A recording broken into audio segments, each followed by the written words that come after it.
Tolong ya.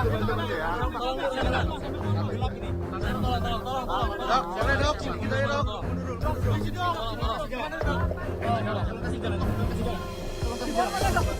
Misi. Tolong, Bapak. Dok, gimana nih dok? Mau lebaran kan dok? Dok. Dok. Tolong. Dok,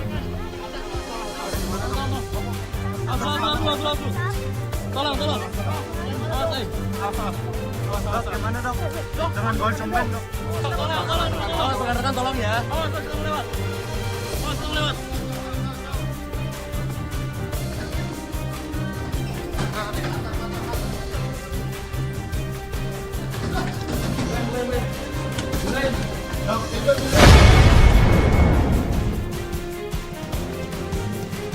Menurut kalian penangkapan dan penahanan Richard Lee sebagai tersangka sudah sesuai belum?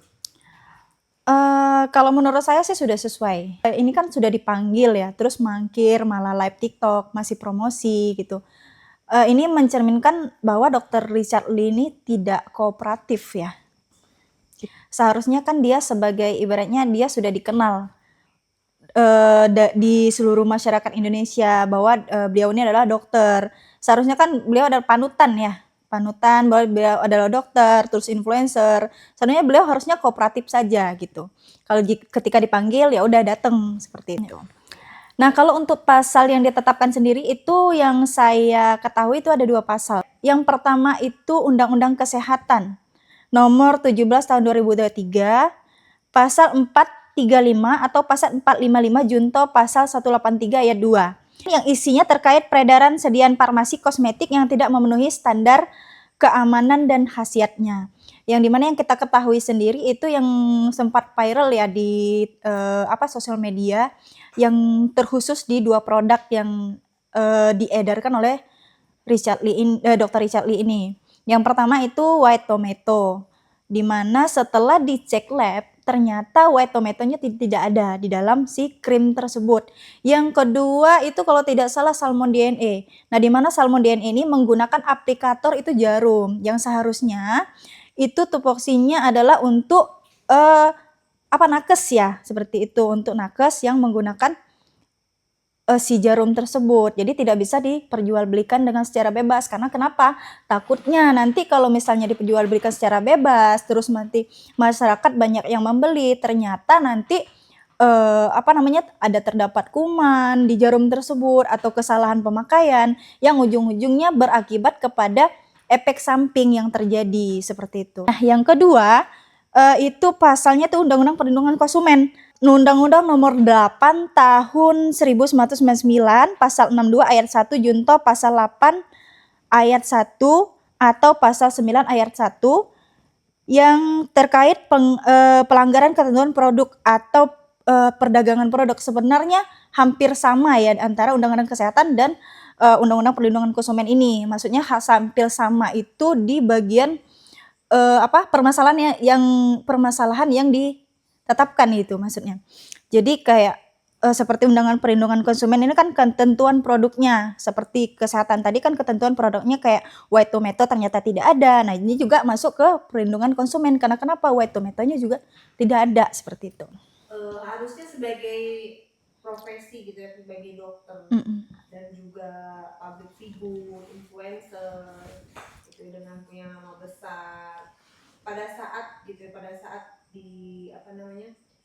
diviralkan oleh Doktif gitu ya, dengan ditegur dengan ini kan udah berlangsung lama ya, 3 tahun. Sudah lama banget. Seperti apa sih yang dilakukan harusnya sebagai seorang panutan tadi, public figure, influencer, youtuber, podcaster, kemudian juga dokter, seperti apa harusnya? Menurut saya sih karena dia kan sudah ibaratnya hampir seluruh rakyat Indonesia kan mengenal. Seperti yang saya bilang tadi kan sudah panutan, seperti itu. Mungkin dulu kan pernah ada yang mengagung-agungkan karena si Dr. Richard Lee ini kan selalu yang namanya review produk-produk yang mengandung hidroquinon, mengandung merkuri seperti itu.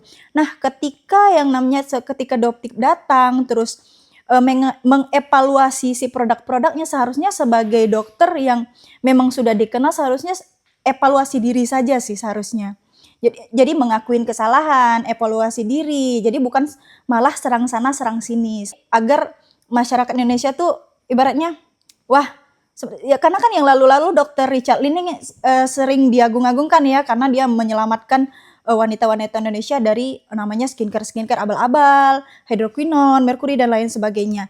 Seharusnya karena sudah ke branding seperti itu seharusnya ya jangan jangan menolak gitu, jangan menyerang balik gitu. Seharusnya perbaikin saja apa yang memang sudah ibaratnya sudah dievaluasi oleh Doktip, ya udah diperbaikin gitu. Ada itikat baik seperti itu. Oke, terus bagaimana nih nasib-nasib konsumen dan seperti apa sih tips-tips menjadi konsumen agar tidak terkena penipuan atau overclaim atau kebohongan dilakukan oleh produsen kosmetik atau kecantikan? Karena sekarang dunia digitalisasi ya. Jadi untuk kita sebagai konsumen, itu pemakai produk, itu seharusnya memang kita tuh sudah harus pintar-pintar dalam memilih yang namanya produk. Apalagi itu produk itu kita gunakan untuk kita sendiri gitu. Memang ya kita harus banyak belajar ya, searching, apa sih isinya begitu. Jadi jangan sampai kita yang namanya tertipu oleh branding-branding yang ternyata isinya zonk gitu. Nah, untuk pesannya untuk Dr. Richard Lee dan juga untuk Doktip seperti apa? Kalau pesan saya untuk Dr. Richard Lee dan Doktip, ya kalau bisa di huru-haranya ya agak dikurangin seperti itu. Karena bukan huru-hara ya. Karena kan gimana ya, rekan sejawat ya. Karena dalam rekan sejawat itu juga nggak baik kalau misalnya saling serang gitu. Jadi sama-sama mengakuin kesalahan saja gitu. Kayak Richard Lee, apa yang dievaluasi oleh Doktip gitu diakuin. Dan untuk Richard Lee juga kan sekarang sudah ibaratnya menjalankan konsekuensi dari apa yang sudah dia lakukan selama ini. Jadi semoga kedepannya memang sesama rekan sejawat tetap solid seperti itu dan tidak ada lagi yang namanya huru-hara. Dan untuk produk-produk yang dipasarkan juga akan lebih bagus dengan sesuai dengan ketentuan undang-undang dan memang klaim yang ada di produk tersebut sesuai dengan apa yang ada dengan isinya.